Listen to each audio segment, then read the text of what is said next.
सबसे पहले आपने क्या ओपन करना है, या स्टार्ट बटन पे ये सर्च पे नोटपैड ओपन करेंगे तो ये आपके पास इसका इंटरफेस आ जाएगा। यहाँ से मैं थोड़ा सा, हाँ जी, साइज भी थोड़ा सा बड़ा कर देते हैं यहाँ से। ये पहला काम क्या है, जब भी आप HTML स्टार्ट करेंगे तो हमें पता होना चाहिए HTML हम क्यों यूज़ करते हैं वेबसाइट या वेब पेजेस बनाने के लिए। ये फ्रंट एंड डिज़ाइन के लिए यूज़ होता है। नोटपैड एक एडिटर है जो क्या है, आपको क्या है, HTML को सपोर्ट करता है। इसके अलावा आप और एडिटर भी यूज़ कर सकते हैं, नोटपैड प्लस प्लस है, सबलाइन है, या इसके अलावा और भी हैं, विजुअल स्टूडियो के नाम से भी है। जब भी आपने क्या है HTML स्टार्ट करनी है, पहला काम है आपने एंगल ब्रैकेट से HTML से स्टार्ट करना है। ये लेस देन और ग्रेटर देन के अंदर आपने क्या करना है, HTML लिखना है। और ये एंड भी क्या होगा, /HTML। ये काम है, ये यूं समझ लें प्रोग्राम का स्टार्टिंग पॉइंट है, और ये आपके क्या है पेज का एंडिंग पॉइंट। HTML से पेज स्टार्ट होगा और HTML पर ही एंड होगा। दूसरा काम यहाँ पे आपने क्या करना है, ये पहला पॉइंट था, नेक्स्ट पॉइंट है हेड। हेड के अंदर हमारे पास यूज होता है टाइटल। टाइटल में हमने देखा था कि कोई भी टेक्स्ट जो आप पेज पे लिखते हैं, दिस इज माय टाइटल, कोई भी मैसेज लिखा, और टाइटल को क्लोज करना है और हेड को क्लोज करना है।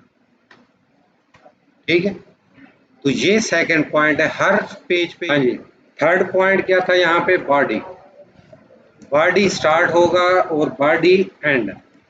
जो नेक्स्ट हमने काम करना है वो हमने बॉडी में ही करना है। जितना भी अब आगे काम होगा तकरीबन बॉडी में होगा। जो बॉडी के अलहदा होगा वो उसको हम अलहदा से डिस्कस करेंगे। अब जो काम है, यहाँ तक आपने हर पेज के लिए ये सेम कोडिंग लिखनी है।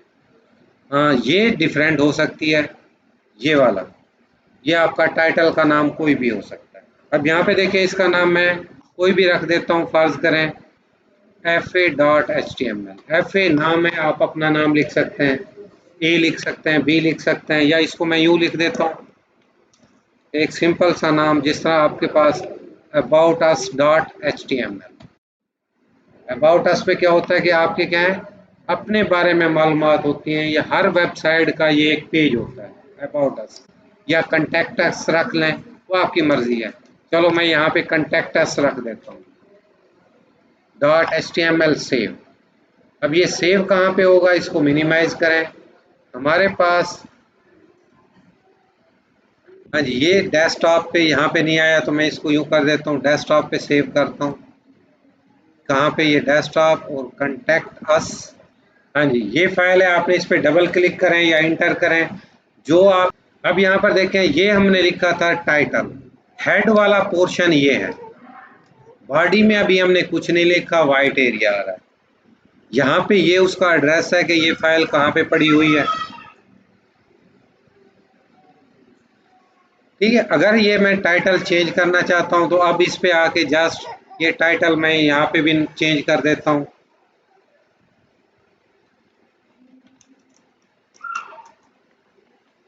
कंटेक्ट अस पेज, कोई भी नाम रख दें। इसको क्या करना है आपने, सेव, और यहीं पे आके हर दफा रिफ्रेश कर दें। अब ये नाम चेंज हो गया। अब दूसरा काम क्या करना है, बॉडी पे, ये तो आप हर दफा हर पेज का नाम डिफरेंट रखेंगे। अब नेक्स्ट काम है हमारे पास बॉडी। बॉडी के अंदर मैं कोई हेडिंग देना चाहता हूँ, H1। H1 फर्स्ट हेडिंग है, सबसे लार्जेस्ट हेडिंग है। फर्ज करें मैं यहाँ पे कुछ भी ले सकता हूँ, कंटेक्ट अस ऑन, हाँ जी, ठीक है, यहाँ पे मैंने जस्ट ये लिखा और H1 को क्लोज कर दिया। इसको क्या किया, जस्ट सेव, और इसको आके रिफ्रेश। अब ये मैसेज यहाँ पे आ गया H1 के अंदर। H1 ज़्यादातर SEO में भी यूज़ होता है। कहीं पे हम हेडिंग H1 यूज़ करेंगे, ठीक है। हर पेज पे आपने सेम हेडिंग यूज़ नहीं करनी, डिफरेंट यूज़, कहीं पे H2 यूज़ करेंगे, कहीं पे H3। अब मैं इसी पे मैं चाहता हूँ कि H2 है, H2 सेकेंड लार्जेस्ट हेडिंग है, यहाँ पे मैं नंबर लिख देता हूँ, ठीक है। और इस H2 को यहाँ पे मैं क्लोज कर देता हूँ स्लैश के साथ। सेव करें, ये रिफ्रेश। अब ये देखें इसका साइज छोटा है, अगर मैं इसी का साइज H1 में कर देता हूँ H2 की जगह, तो साइज क्या होगा इसका। हाँ जी, ये मैंने चेंज किया और सेव, ये रिफ्रेश, ठीक है। अब साइज बड़ा हो गया। तो नॉर्मली हम अब यहाँ पर देखें, ये जो टेक्स्ट आ रहा है ये यहाँ पे है, मैं चाहता हूँ ये सेंटर में हो, ये सेंटर में हो, तो उसके लिए भी हम इसको आगे सेटिंग करेंगे।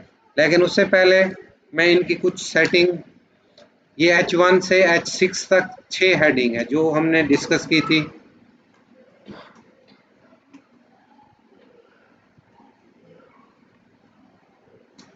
H3 इसी तरह होगी। इस पे क्या है, मैं फर्ज करें एक दूसरा नंबर लिख देता हूँ और H3 को क्या कर दें, क्लोज कर दें और सेव करते जाएं और इसको जस्ट रिफ्रेश कर दें। ये आ गया। रिफ्रेश ना भी करें तो फिर आप यहाँ पे डबल क्लिक करके इसको दोबारा ओपन करेंगे, तो वो अब भी आप पे डिपेंड करता है, इसे ओपन करेंगे तब भी वही आएगा। हाँ जी, इसी तरह मैं कुछ और लिखता हूँ, वो उसका साइज बड़ा हो जाएगा। यहाँ पे मैं यहाँ पे लिख देता हूँ, फर्ज करें H4,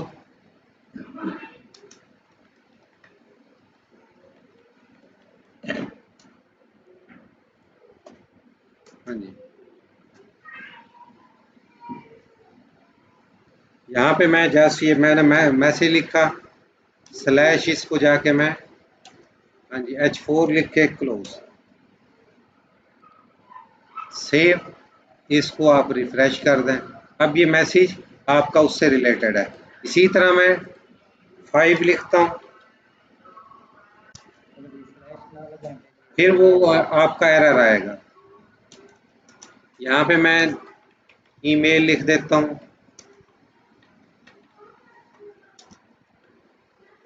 H5, और इसको मैं, ठीक है, कंटेक्ट, ये इसके लिखने का मकसद ये है कि आपको एक पेज का आइडिया हो जाए। कंटेक्ट फॉर्म पे ज़्यादातर क्या होता है, ये इसको सेव करें, सेव करने के बाद रिफ्रेश करें, ये आ गया। कंटेक्ट अस पेज पे हमारे पास mobile number, email, WhatsApp number, Instagram number या इसी तरह स्काइप नंबर, जिन पे क्या है लोग आपसे रब्ता कर सकें। वेबसाइट का ये एक लाजमी पेज होता है, ठीक है। यहाँ पे जिस तरह H5 तक हो गई और लास्ट हेडिंग यूज होती है H6। ये कोई भी मैं लिख देता हूँ,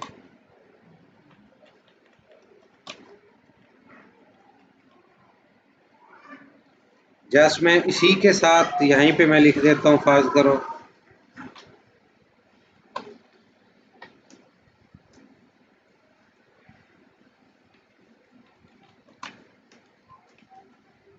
हाँ जी H6, जो जिससे स्टार्ट हो रहा है उसी पे एंड होगा।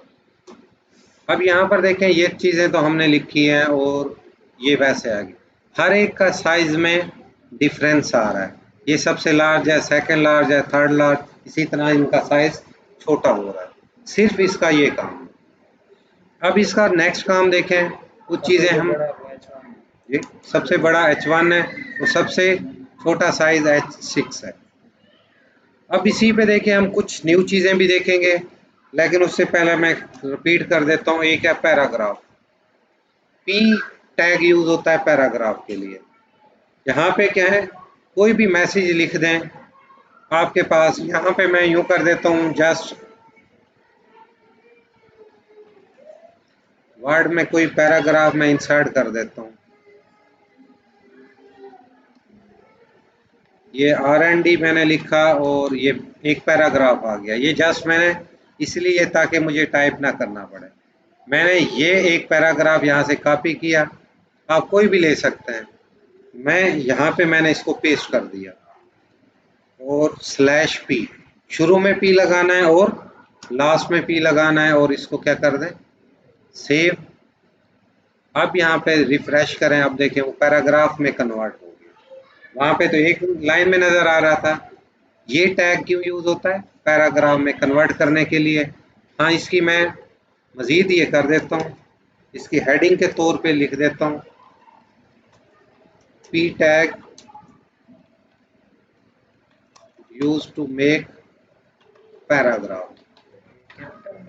स्मॉल में या कैपिटल में लिख सकते हैं, लेकिन कुछ चीजें आगे आएंगी उनको स्मॉल में लिखना होगा तो वो मैं बताऊंगा। ठीक है, नॉर्मली हम क्या है स्मॉल या कैपिटल में लिखें तो कोई फर्क नहीं पड़ता।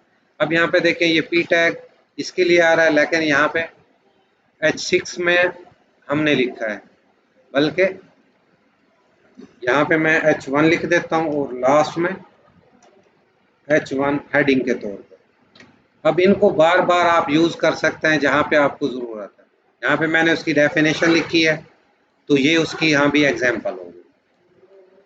नेक्स्ट इसी में हमारे पास देखें एक कोड टैग हमने किया था प्री का। प्री टैग क्या करता है, जैसे कोई डाटा लिखा हुआ है वैसे ही शो कराता है। इससे मुराद, इसकी मैंने एग्जाम्पल दी थी, फर्ज करें यहाँ पे मैं ले लेता हूँ, सिंपल ही ले लेते हैं नेम। नेम के साथ फर्ज करें आप कॉन्टैक्ट नाम कोई भी लिखना चाहते हैं। हाँ जी, इसी तरह यहाँ पे मैं टैब भी दे देता हूँ स्पेसिंग के लिए, ये मैंने, हाँ जी, इसी तरह यहाँ पे मैं कह देता हूँ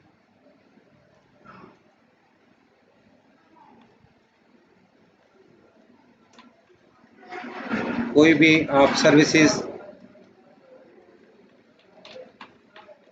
अब यहाँ इसके लिखने का मकसद ये जानबूझ के मैंने आगे पीछे इसको सेट कर रहा हूँ। ठीक है, फर्ज करें मैं टाइमिंग लिख देता हूँ। यहाँ पे क्या है,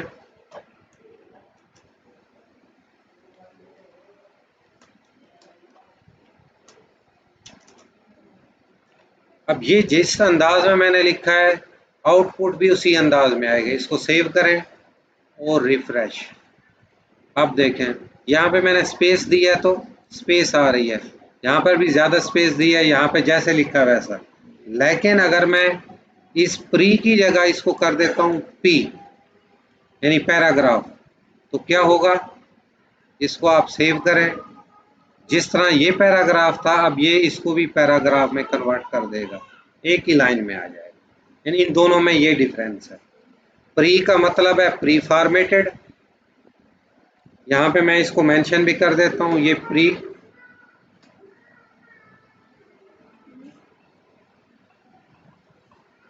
हाँ जी, ये प्री है और इसको मैं हेडिंग के तौर पे यहाँ पे लिख देता हूँ H2। हाँ जी,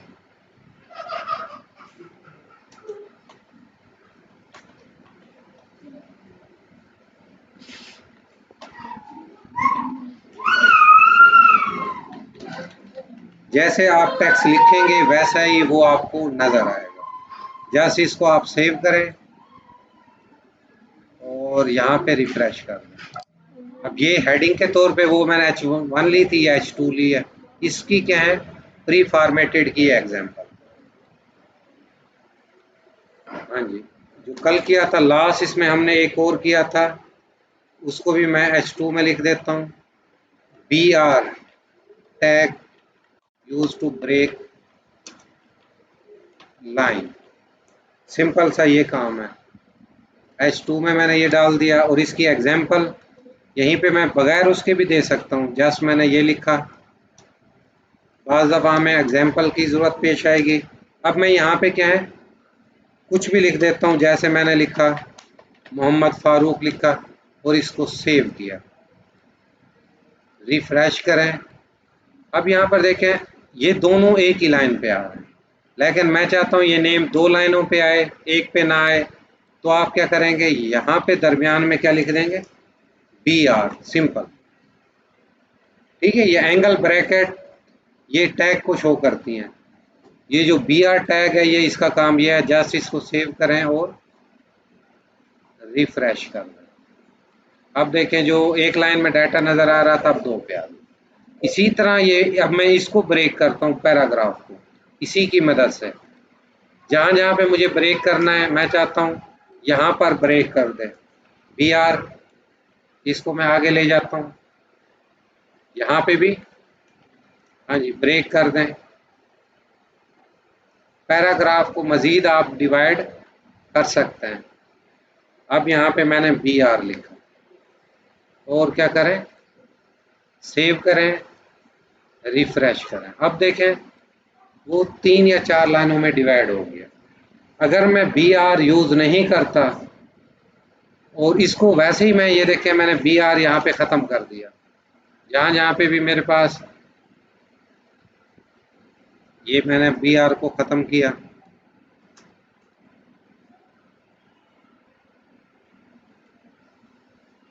ये जो टैग है ये भी खत्म कर दिया। हाँ जी, अब मैं इसी को सेव करता हूँ और रिफ्रेश, वैसा ही पैराग्राफ आ गया। लेकिन अब यहाँ पे मैं इसको वैसे ही ब्रेक करता हूँ इंटर की मदद से। ये मैंने इंटर कर दिया, ये भी इंटर किया, यहाँ पे इंटर कर दिया। ठीक है, अब मैंने ये मल्टीपल लाइन में ब्रेक किया है और सेव किया, लेकिन ये अब भी उसी पैराग्राफ में शो कराएगा। तो इसका मतलब ये हुआ, इंटर से ब्रेक करने से कोई फर्क नहीं पड़ेगा। जब भी आप चाहते हैं कि मुख्तलिफ लाइनों पे टेक्स्ट आए तो बी आर टैग यूज करेंगे।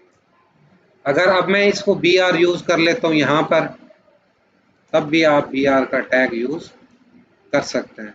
मैं एक बी आर यहाँ यूज कर लेता हूँ और एक यहाँ पर भी यूज कर लेता हूँ। इनके दरमियान कहीं यूज करना है तो यहाँ पर भी, जितनी दफा बी आर यूज करेंगे एक लाइन ब्रेक हो जाएगी।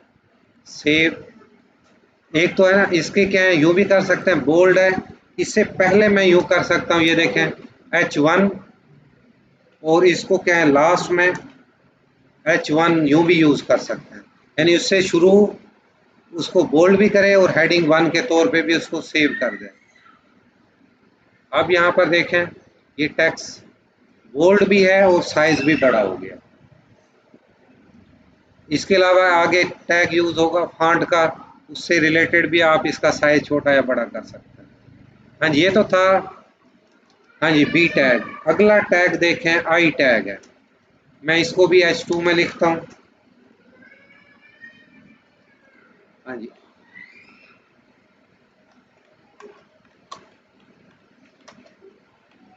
अटैलिक, टेक्स्ट को अटैलिक करना है तो आप आई टैग यूज करेंगे।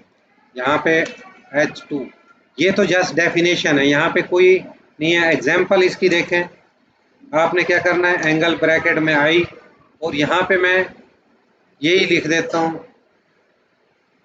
हाँ जी, जो मैंने टेक्स्ट कॉपी किया था, इसी को मैं यहाँ पे लिख देता हूँ अटैलिक, और यहाँ पे आई लिख देंगे। आई से मुराद है अटैलिक। सेव करें, रिफ्रेश करें।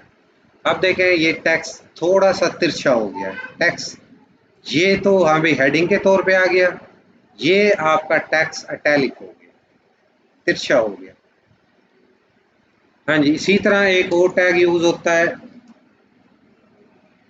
इसको भी H2 में मैं लिख देता हूँ, यू टैग।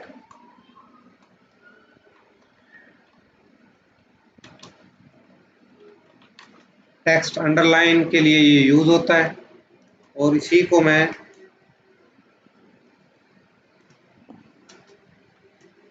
ये मैसेज कोई भी हो सकता है, वो आपकी मर्जी है। यहाँ पे मैंने यू शुरू में लिखा और लास्ट में क्या करना है, यू लिख देना। ठीक है, अब इसमें आपका नाम कोई भी हो सकता है, आप पे डिपेंड करता है। यहाँ पे मैं सेव करता हूँ, ये इस टेक्स्ट के नीचे लाइन आ जाएगी, सिर्फ ये काम अंडरलाइन का।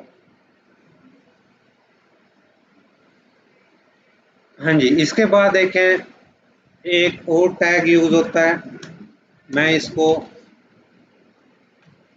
H1 में डाल देता हूँ, सेंटर टैग।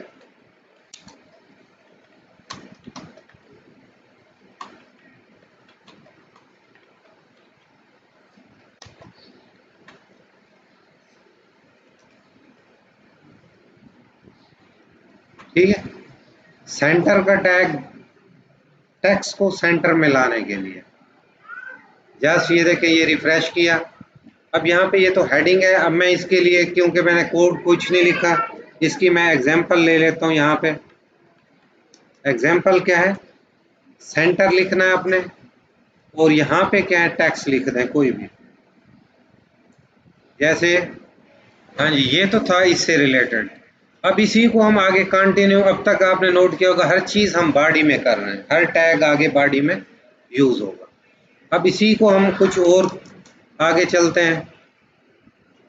अब फर्ज करें हमने कोई पिक्चर लेके आनी है, इस पे मैं चाहता हूं कि कोई पेज पे पिक्चर लगानी है, तो क्या करेंगे? तो क्या करना है, उसके लिए मैं जस्ट हेडिंग के तौर पे लिख भी देता हूं,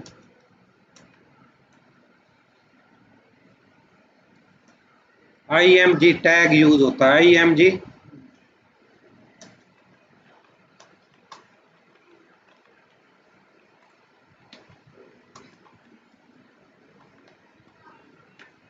हाँ जी, ये यूज होगी। जस्ट मैंने इसको क्या है, सेव किया है मैसेज। अभी तक आप अगर गौर करेंगे तो ये जो चीज मैंने लिखी है वही आई है, बाकी कुछ नहीं आया। मैं चाहता हूं मैंने पिक्चर लेके आनी है, तो क्या करेंगे, इमेज टैग IMG लिखेंगे। इसके साथ यूज होता है SRC। SRC होता है सोर्स, यानी कौन सी पिक्चर लानी है आपने। यहाँ पे सोर्स के आगे लिखेंगे इक्वल, और डबल कोटेशन में यहाँ पे उस पिक्चर का नेम और एक्सटेंशन लिखेंगे। यहाँ पे मैं पिक्चर का नाम फर्ज करो है PIC.JPG, और यहाँ पर मैं जैसे इसको क्लोज कर देता हूँ। फिलहाल मैं ये करता हूँ। अब यहाँ पे आके मैं रिफ्रेश करता हूँ। अब यहाँ पे देखें ये पिक्चर आ गई है, क्योंकि मुझे उस पिक्चर का नाम याद था और उसकी एक्सटेंशन भी पता थी। अगर आपको उसका नाम नहीं पता और एक्सटेंशन नहीं पता, तो क्या करेंगे, हमारे पास डेस्कटॉप पे ये पिक्चर है, PIC इसका नाम है। राइट क्लिक करें इस पिक्चर पे, प्रॉपर्टी, इसकी एक्सटेंशन ये आई हुई है .jpg। ठीक है, ये लेके आनी है नेम के साथ, नेम PIC.jpg। लेकिन अगर ये पिक्चर मेरी यहाँ पर नहीं है, फर्ज करें यहाँ से मैंने ये पिक्चर इसमें डाल दी। अब मैं इसको रिफ्रेश करता हूँ, अब पिक्चर नहीं आएगी, जस्ट ये। इसकी वजह क्या है, जब भी आप पिक्चर लाएंगे, ये जो HTML की फाइल है और पिक्चर एक ही फोल्डर में या एक ही जगह पर होनी चाहिए।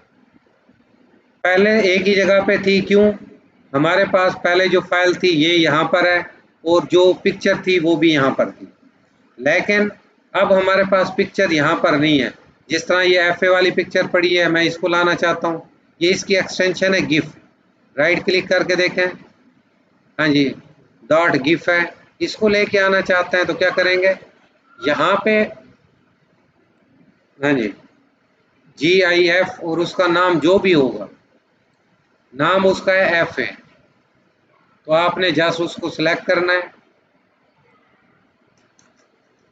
FA, और इसको सेव करना है। हाँ जी, ये रिफ्रेश। अब देखें ये पिक्चर आ गई है। ठीक है, लेकिन इसकी हाइट और विड्थ बड़ी आ रही है, वो भी आप सेट कर सकते हैं। अब मैं दोबारा आ जाता हूँ उसी पिक्चर पे। अगर मैं उस पिक्चर का नाम दोबारा से वही PIC रखता हूँ, लेकिन एक्सटेंशन गिफ है, और इस पिक्चर को मैं दोबारा से इस फोल्डर से निकाल के, ये मैं इसको क्या है, मैंने यहाँ पे इसको डाल दिया। अब ये देखें, पिक्चर तो HTML की फाइल भी यहाँ पर है और पिक्चर भी है। मैं इसको रिफ्रेश कर रहा हूँ। हाँ जी, अब ये हमारे पास वही पिक्चर आ रही है, लेकिन मैं कोडिंग पे जाके इसको थोड़ा सा सेव करता हूँ और रिफ्रेश करता हूँ। अब देखें पिक्चर नहीं आ रही। पिक्चर का नेम तो हमने लिखा है सही, लेकिन एक्सटेंशन सही नहीं दी। अगर मैं इसको एक्सटेंशन, क्योंकि पिक्चर की एक्सटेंशन काफ़ी होती हैं, गिफ होती है, PNG होती है, अगर मैं इसको JPG लिखता हूँ तो ये ऑटोमेटिक उस पिक्चर को पिक कर लेगा और यहाँ पे ले आएगा। ये पिक्चर आ गई। अब ये देखें, हमने पिक्चर की हाइट विड्थ इसमें भी नहीं दी और उसमें भी नहीं दी थी। अब इसका जो मैक्सिमम साइज है, नॉर्मल साइज, वो यहाँ पे आ गया। मैं चाहता हूँ इस पिक्चर का साइज छोटा करना है या बड़ा करना है, तो फिर क्या करेंगे? तो यहीं पे क्या करेंगे, स्पेस। बल्कि मैं यूं कर देता हूँ, इस टैग को मैं एक और पिक्चर लेता हूँ, टोटल को कॉपी करता हूँ, यहाँ पे पेस्ट, वो यहाँ पे मैं लिख देता हूँ example2, ताकि थोड़ा सा क्या है आपको, और इस पे मैं 1। अब इस 2 पे मैं क्या करता हूँ, पिक्चर वही है, यहाँ पे मैं लिख देता हूँ height is equal to 200, width is equal to, हाँ जी, 200। अब मैंने मेंशन कर दिया कि पिक्चर की साइज, हाइट इतनी हो और विड्थ इतनी हो, और इसको आप सेव करें और रिफ्रेश कर दें। अब देखें, इसकी विड्थ क्या है, कम है, और हाइट भी उसकी निस्बत क्या हो गई है, कम हो गई है। वो आप पे डिपेंड करता है। अब मैं इसी को थोड़ा सा और भी, हाँ भाई, कंटिन्यू करता हूँ। हाँ जी, इसी को मैं कॉपी करता हूँ।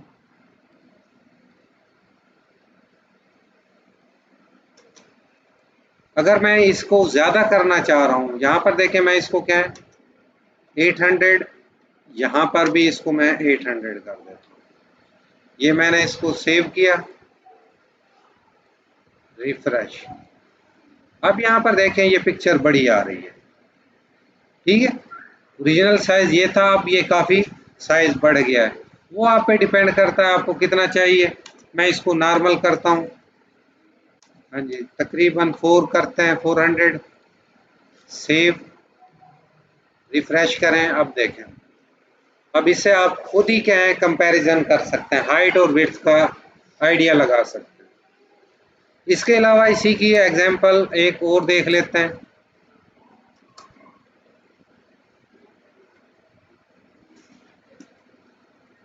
अब यहाँ पे मैं एक चीज़ और का इजाफा कर रहा हूँ। यहाँ पे मैं लिख रहा हूँ आल्ट। आल्ट का मतलब होता है अल्टरनेटिव। बाज़ दफ़ा ये आपकी पिक्चर लोड होने में टाइम लगाती है जब आपका नेट स्लो हो। अगर आपकी स्पीड कम है तो तब पिक्चर बाद में लोड होती है, टेक्स्ट पहले आ जाता है। तो यहाँ पे क्या है, मैसेज लिख दें, यहाँ पे फर्ज करो लोडिंग पिक्चर मैं लिख देता हूँ, लेकिन यहाँ पर हो सकता है आपको नज़र ना आए। क्यों? क्योंकि जब नेट की स्पीड होगी तो वो फौरन मिली सेकेंड में वो लोड हो जाता है। तो मैं इसको क्या है सेव करता हूँ और इसको मैं रिफ्रेश करता हूँ। अब देखें, ये पिक्चर आ रही है, और ये जब माउस लेके आते हैं तो तब भी ये टेक्स्ट नज़र आता है, लेकिन मैं इसका यूँ कर देता हूँ, पाथ थोड़ा सा चेंज कर देता हूँ। ये PIC है, मैं इसकी जगह नाम, पिक्चर का नाम, अब देखें, इसको मैंने पिक्चर 1 के नाम से सेव किया, रिफ्रेश। अब पिक्चर ये आ रही है, रिफ्रेश करें। अब देखें, लोडिंग पिक्चर ये आ गई। जब पिक्चर लोड नहीं होगी तो ये मैसेज आएगा। ठीक है, बाज़ दफ़ा होता है ना, पिक्चर जो आप लाना चाहते हैं, या तो आपने एड्रेस सही नहीं लिखा या नेट स्लो है, पहले ये मैसेज आएगा, फिर उसके बाद पिक्चर लोड हो जाएगी। हाँ जी, इसी से रिलेटेड मज़ीद देखें।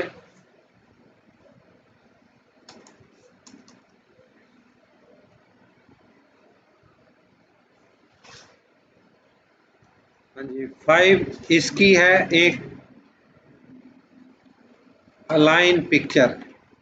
ये मैं अलाइन से मुराद है, पिक्चर हमारी जो भी नज़र आ रही है वो लेफ्ट पे नज़र आ रही है।